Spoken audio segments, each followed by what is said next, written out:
first chapter and the introduction of my book, Mahōtsukai. Also going to read the description. So, this is my alternate universe. Since the English name was taken, I translated it into Japanese to avoid copyright, if there would be any. I viewed the English alternate universes. The stories they present match none of what I plan to do with my alternate universe, so I should be in the clear. Anyways, the setting for this alternate universe is medieval, around the time where magic was a source of power and nearly everyone had it. Those who didn't perished in this world is kill or be killed. So Papyrus is a pyromancer, Sans is a chronomancer, Undyne is a hydromancer, Mettaton is a flectomancer, Flowey or Azrael is a spirit, Frisk is a holy mage, Kara is a demon, literally, Toriel is an oracle, Alphys is a shapeshifter, Asgore is a sorcerer, and Gaster is a summoner.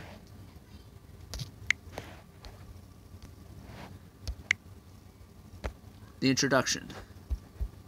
Long ago, the humans and monsters lived in peace. The humans had nothing to fear from the monsters, as they had no power besides their own. The humans built large villages for the monsters and kept them close to keep an eye on them. One monster did not stay in the villages. His name was Gaster. He resented the humans. He knew what they were doing. They were trying to control the monsters, prevent them from gaining any kind of power that would overthrow them.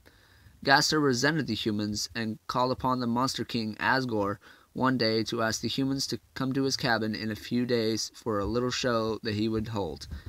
After a while, the humans did show up to his cabin, but when they went inside, they never came back out.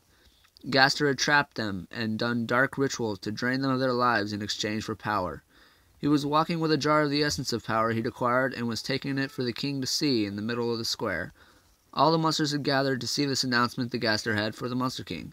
But when Gaster got to the middle of the square, he was impaled with an arrow in the back. He dropped the jar immediately. It shattered, and a cloud of rainbow color covered the square, then was absorbed into every monster present. Kind of cringing at my writing here, not gonna lie. I might actually go back and edit this. This is a bit of cringe here. Oh man. King Asgore looked at his fallen monster comrade, who was weak but still alive. He looked at the humans who had caused such damage, and he grew angry. This anger he directed at the humans, who were immediately struck by a bolt of lightning. Their commander reduced to ashes, the humans fled in fear. King Asgore could not believe he was capable of something like that, but the magic he felt flowing through him told him otherwise. He gathered all the monsters together, and carrying Gaster, they journeyed into the underground, where he looked back sadly as a barrier formed from his emotions to prevent anyone from ever bothering them again.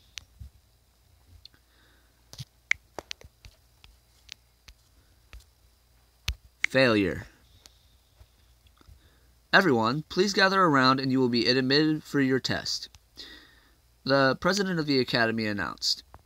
Frisk was in a group of 100 other participants. Her mother, a grand sorceress, and father, a grand sorcerer, had both entered her into this academy to start her rise to greatness. But Frisk held a secret even from her own parents. She was a pacifist. She didn't want to hurt anyone.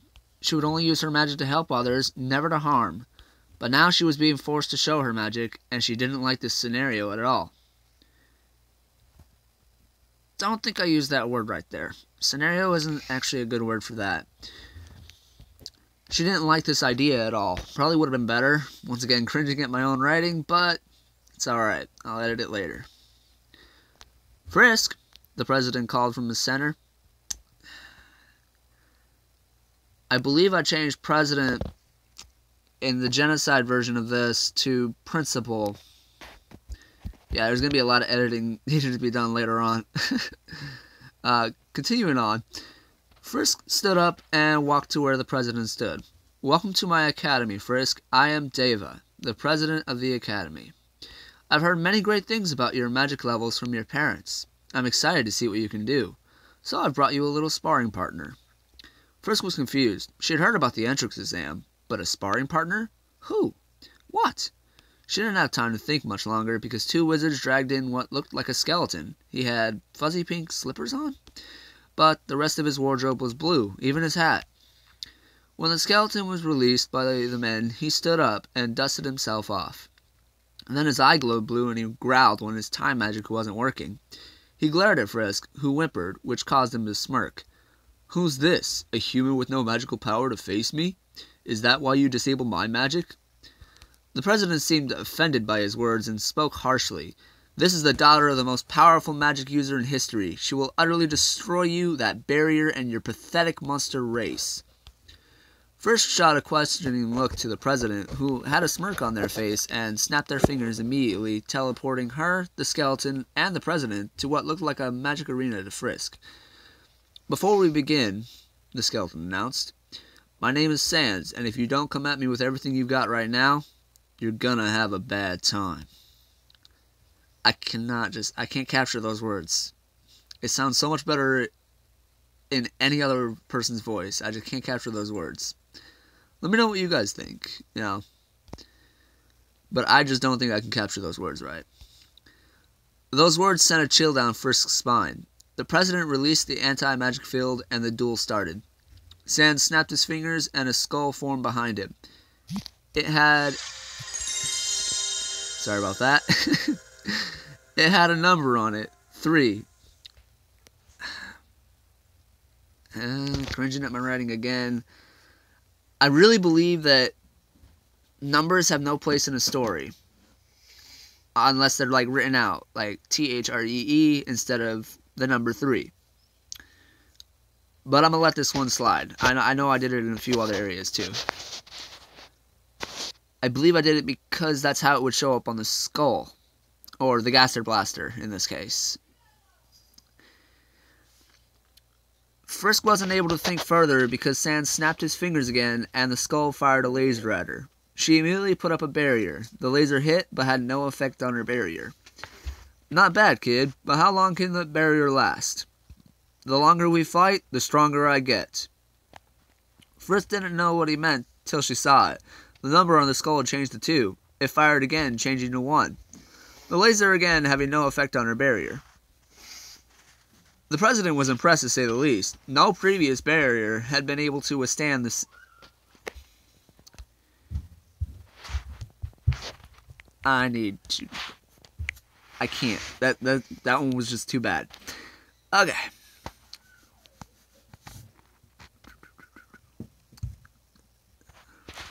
Where was I at? No previous barrier had been able to withstand Sans' laser, but they were curious why Frisk hadn't counterattacked. "When are you going to attack, huh?" Sans asked, also slightly confused at the lack of bloodlust he sensed from Frisk. Frisk didn't answer. She only kept her barrier up. I cannot speak today. Another laser. 0. Then the skull vanished and 2 took its place, both with the same number on them. Frisk kept the barrier up and walked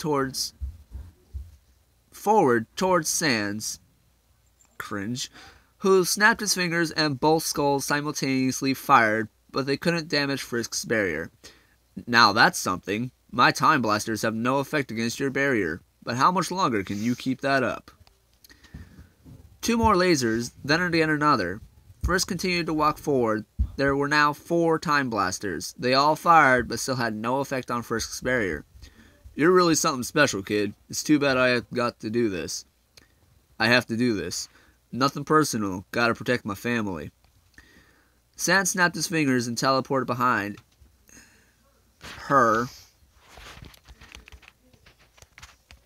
inside Frisk's barrier. She didn't startle, she didn't waver, she only smiled at him and expanded her barrier. Frisk walked up to Sans and placed her hand on his forehead. "Sleep."